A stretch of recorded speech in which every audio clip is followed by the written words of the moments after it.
Okay, so the second talk, the excellent session that Catherine organized, is Nial Friel, who's from University College Dublin, who will be talking about latent possession models for social networks. Thank you.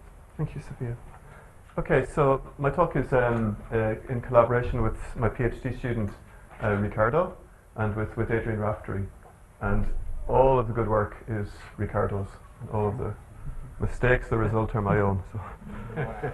So should say that. Okay, right. So the motivation for this talk is that, you know, there's almost like a dichotomy between complex network models, which are well studied, and we've got, you know, really nice probability results describing different properties of the networks that result. And we have statistical models that often we don't know the theoretical properties of the networks that are generated. So there's a little bit of a gap between the two somehow. And what this talk will try to do is look at one particular statistical model, the latent position model, by Peter Hoff and others in 2002. So it's widely used in social network analysis, but not that much is known about the theoretical properties of the networks that are realized from it. So what we're going to do is try to kind of address this issue. And we're going to use different ideas and techniques from complex network analysis to do this.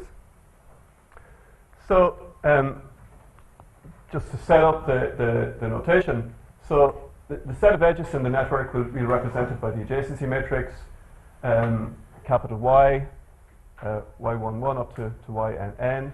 We'll assume for this talk that Y is binary and edges are undirected. And we won't allow self loops. Okay, so the different types of properties that we'd like to analyze, you know, one of them might be transitivity.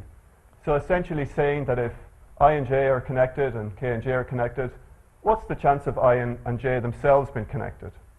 And we'll do this through our definition of the clustering coefficient, described as follows.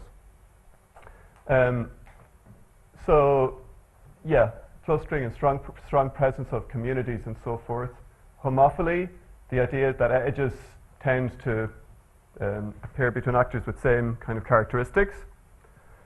So degree heterogeneity. So here we'd like to kind of capture the idea that networks that we observe in practice often have heavy tails. So they often observe power laws in the degree distribution. Okay, so these are the types of features that we'd like to understand for this latent position model.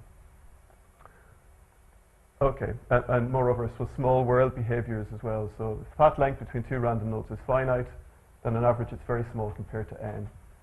And so, you know, Milgram has this kind of famous kind of idea that two people on Earth are 6 degrees away from each other in some way or other. Okay, so in terms of modeling networks, there's a whole bunch of these, and we've heard a lot. The Euler-Schwenny is the simplest. ERGMs, ergms, an exponential family, configuration models, and dynamic models. And the model, as I say, that I'm going to talk about here is the latent position model. Okay, so again, due to Peter Hoff, the idea is that you have the actors or the vertices of the network embedded in some Euclidean space. And those actors have a distribution that, in Peter Hoff's model, follow a Gaussian distribution. And then there's some kind of link probability telling you that two vertices will create an edge if they're close in that space. So our main contribution to this work is to give a collection of theoretical results for models that include the LPMs, and use these results to try to understand the properties of networks that are realized. And we'll try to focus on things like clustering, average path length, degree distribution, and so on and so forth. Okay, so I think this is as Peter Bickel described yesterday. So latent variable models. So an observed or latent variable Z is associated to each actor. And we assume some probability for the collection of the actors, or the nodes, according to some probability measure P. Okay? And then we make this assumption that the edges are conditionally independent given the node attributes. So given the attribute for node I and node J, the probability that we create an edge has got some quantity or z of I, zj. Okay. So in the case of the Gaussian latent position model, we assume that the collection of z's follow this Gaussian distribution. And then we say that the link probability that yij is 1 given the latent information for node I and node j, given some parameters tau and psi, we assume in our case that it follows this kind of unnormalized Gaussian distribution. So what this says to you is that if positions zi and zj are close, then there's more of a chance of an edge forming between those two actors. And you'll see that tau somehow controls the kind of degree to which close by neighbors, close by nodes, are connected. So just to point out a difference, the Hopf model uses a logistic function to model this kind of link probability in the following way. So the logit of an edge given the latent position for node I, actor I, and actor j follows this logit link. We use this one because it turns out to be much more tractable. We can actually do calculations with this unnormalized Gaussian, where with the logistic we just couldn't. Okay, so to think about this connection probability a bit more, tau controls the sparsity. So nodes that are close by in the latent space still might not be connected if tau is quite small. And tau varies between 0 and 1. The parameter psi, it's the thing that controls how how far this kind of distance can go before the link probabilities drop off. So the parameter psi controls the probability that an edge to the distance between latent points. So the larger psi is, the more long-range edges that are supported. And the Erdős-Renyi graph is a special case of this when psi goes to infinity and tau is then your kind of connection probability. Okay, so just to see how the kind of setup of Hopf's model and ours compare in terms of this logistic and this Gaussian link, you see that they're kind of similar. They're both decreasing functions with distance. Okay, so we believe that there's the two different types of models will behave in a similar way. Okay, so just to make the point that various well-known models are special cases of this latent variable model. The stochastic block model, where the connection probabilities tell you how they're the latent variables here. Fitness models, the Erdős-Renyi model, and of course the latent position model itself. Okay, right. So the different types of quantities that we're going to focus on, first for the general case of a latent variable model, is, first of all, this thing which we call theta of z of s. And it appears a lot in the properties that will result, that'll follow more like. So this is the probability that a random node is a neighbor of a node with latent position zs. So if you know the latent position zs, this gives you the probability of a connection to that node at that position. And here's something important. So the probability generating function for the degree of an arbitrary node, we can write it in the following way. And actually, everything that follows will rely more or less on probability generating functions of different types, because that lets us get access to the degree distribution and moments of the degree distribution and so on. And this is exactly the sort of setup of the Newman, Strogatz and Watts paper in 2003. Really useful framework for the types of results that we'll develop. Okay, so from the probability generating function for the degree, we can get the average degree as follows. And we can also get the degree distribution. And again, just to emphasize, this is for the general latent variable model. Okay, we can also say things like, what's the average degree of a node with latent position zs? And here, the kind of mechanism to do this is to look at the probability generating function for the average degree of a node conditioned on position zs. Okay, the average degree also we can write down of the neighbors of a node with latent position zs. Okay? And again, there's an underlying probability generating function that gives us access to this result. And then another kind of useful quantity is the average degree of the neighbors of a node with degree k. And that's useful for quantifying things like assortative mixing. So you want to say that if a degree has node k, what is the average degree of the neighbors of that node? And does it also increase with k? And we'll show that for the Gaussian latent position model that it seems to. Okay, it does actually. Okay, a final kind of property or kind of characterization is this idea of a k-step path. Nothing more than a sequence of k distinct nodes, through the graph.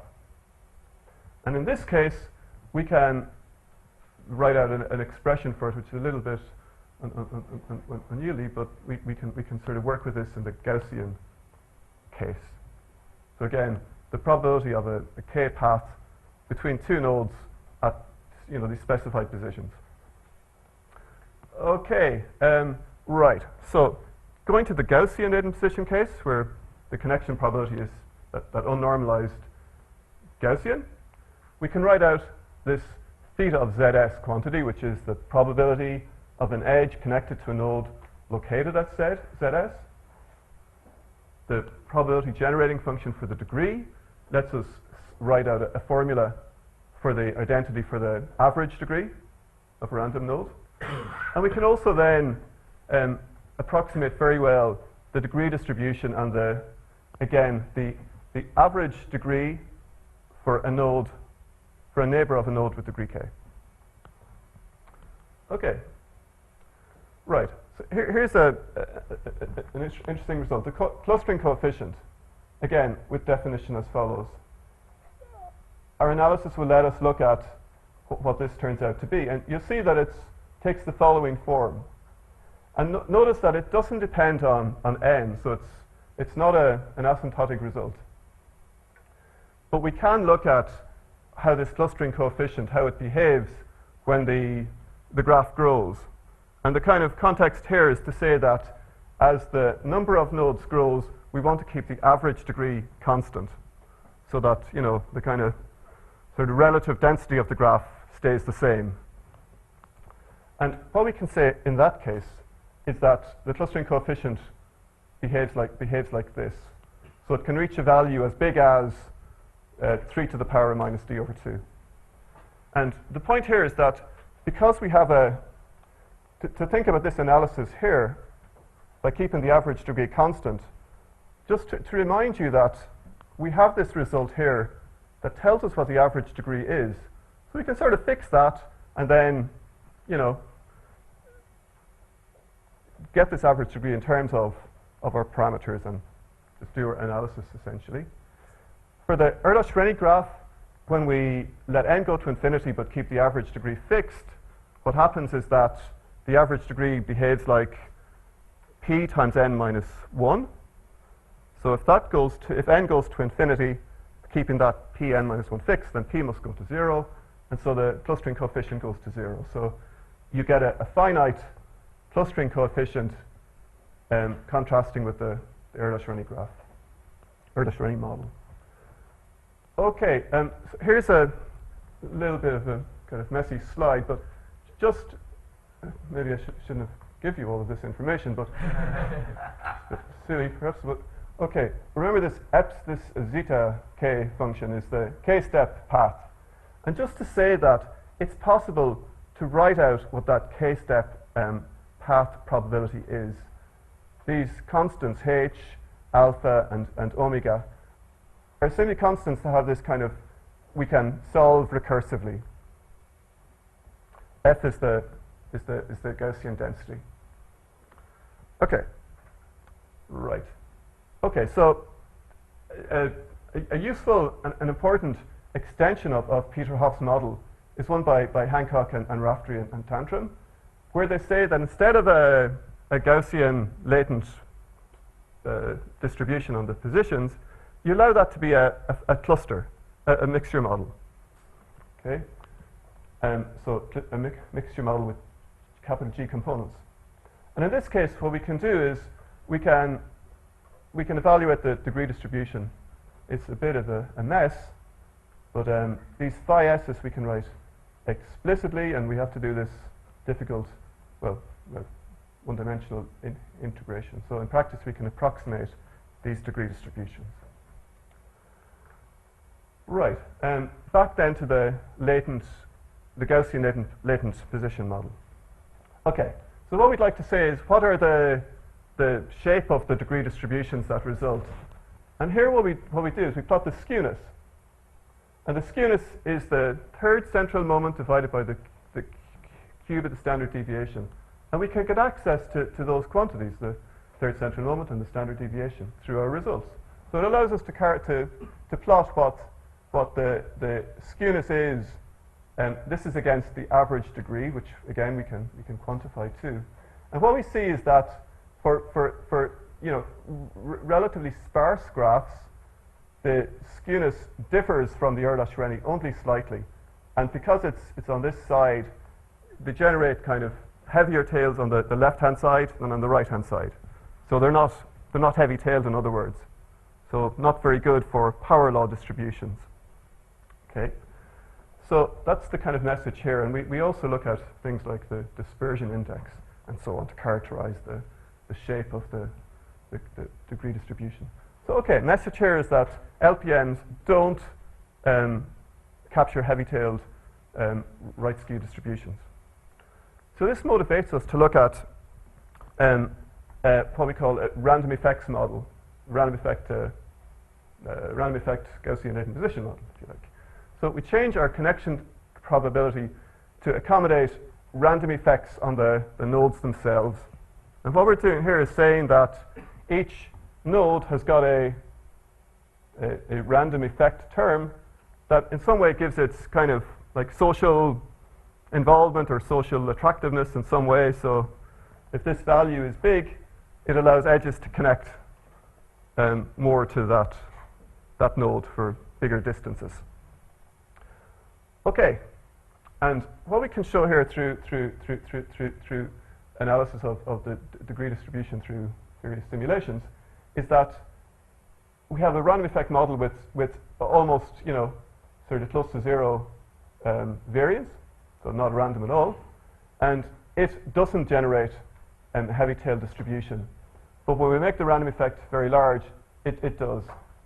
So it seems to be able to capture these heavy-tailed distributions.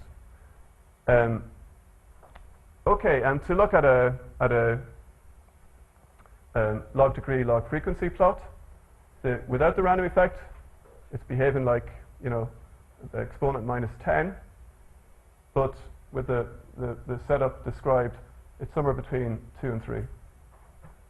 So it seems to give us this heavy-tailed behavior that we'd like. Okay, so homophily. So particular case of homophily is the idea of mixing of the degrees, and assortative mixing in particular.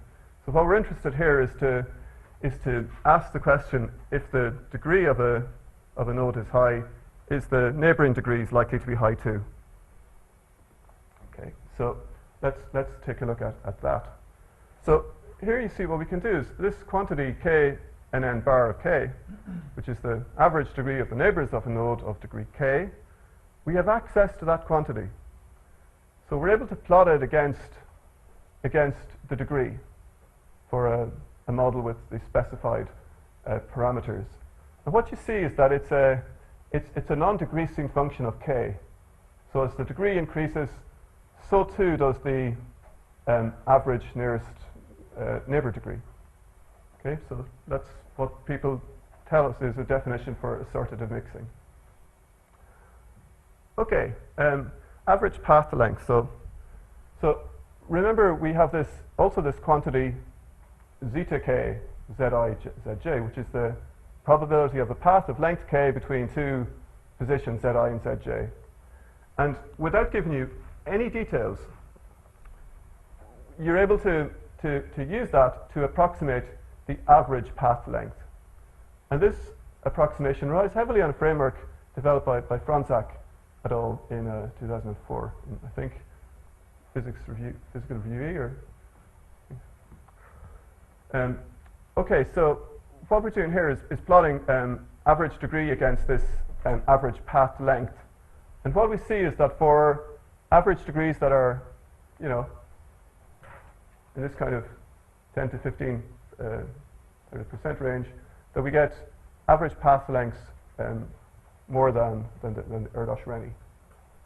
And we see also in a similar kind of simulation that as the number of nodes grows, the average path length for the latent position model grows much quicker than the Erdős-Renyi graph.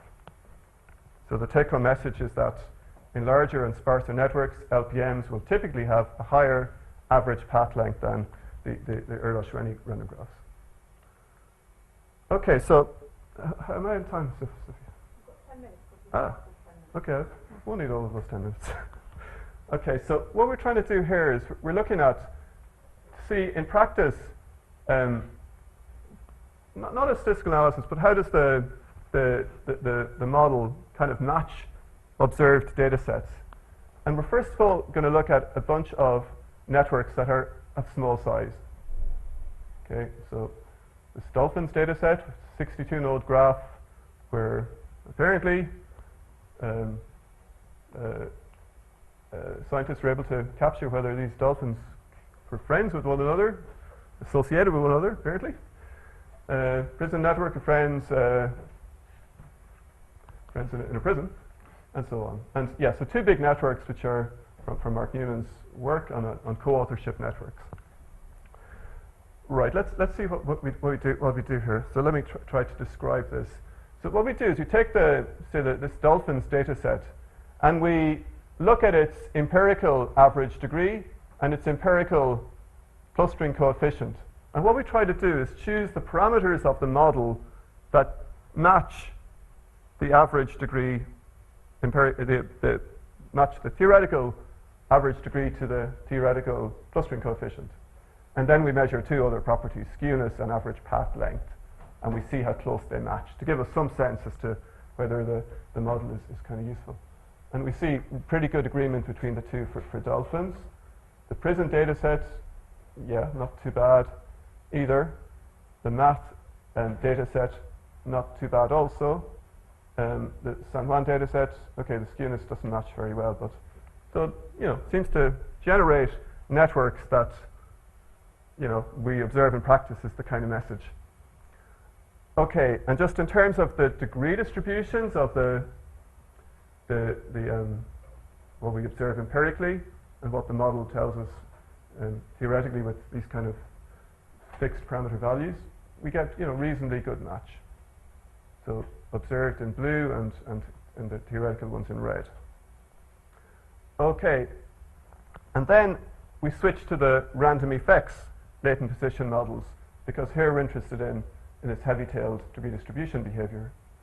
And for the collaboration network, again, we try to choose parameters that match the clustering coefficient and the average degree of these networks. And we see that the degree distribution of the random effect LPM, you know, matches pretty well what we observe.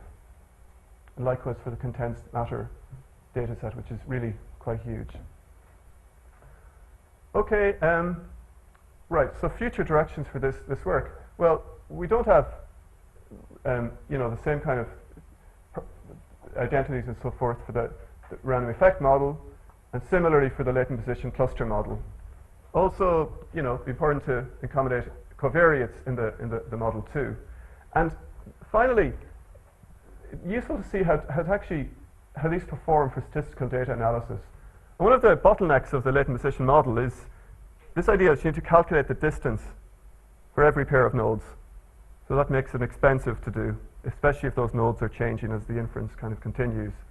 But I think we can kind of make this scale by exploiting the fact that, and this is kind of why these results work, is that if you have a link function that's an unnormalized Gaussian, and you have the latent position distribution, which is Gaussian, you've got a convolution of two Gaussians, which you can kind of work with. So we may be able to do inference with this model by integrating out the positions, at least in the very simple situation. Okay, so the conclusions then. So we've provided general results for the latent variable model. And in the particular instance of the latent position model, the Gaussian latent position model, they generate highly clustered networks. They don't capture parallel behavior, but when we include this nodal random effect into the model, they seem to represent these heavy tail distributions. They exhibit assortative mixing in the degrees, and we can estimate the average path length for a network of any size. And the paper is on archive, and here's some important references to Peter Off's original paper and to the extension to the latent model where you assume that it's a mixture distribution. And we talked a bit about random effects, and these authors have understood that, and here's a paper where they try to accommodate random effects in this latent position cluster model. And that's it.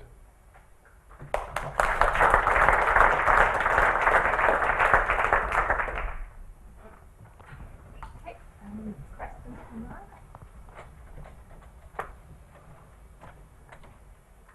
So you have these general results or ideas about basically evaluating fit, so to speak, for these models very generally, but then you focused on the latent distance models. So those models always force this very strong positive homophily. And so, I mean, are you focusing on, so a lot of networks don't have that positive homophily, like a lot of biological networks do not. So an alternative to that are models where, I mean, you're representing the network basically by, in your formulation, a matrix of squared distances, right? So that's in your kernel. Sure. And so alternatively, you could just make that an arbitrary low-rank matrix, right? So that's like a factor model. And there you can have like positive or negative homophily. Have you thought about looking at using those types of models or using these tools for those types of models? No, we haven't. But no, we focus kind of very strongly on the case for this is kind of the Gaussian latent assumption where, so it's kind of obvious that you should get this positive clustering coefficient and so on in that I mean, the positive homophily there induces a lot of structure using distances just by the triangle inequality.